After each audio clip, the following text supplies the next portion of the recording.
The Listeners by Walter de la Mare.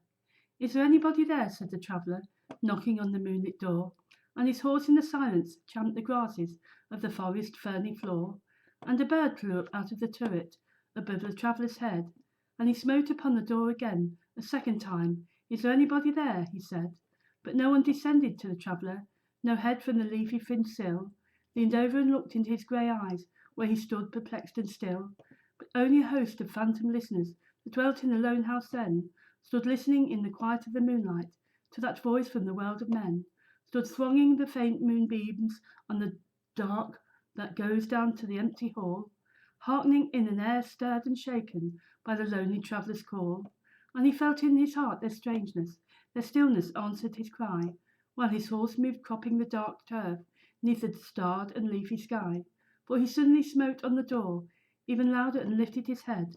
Tell them I came, and no one answered, that I kept my word, he said.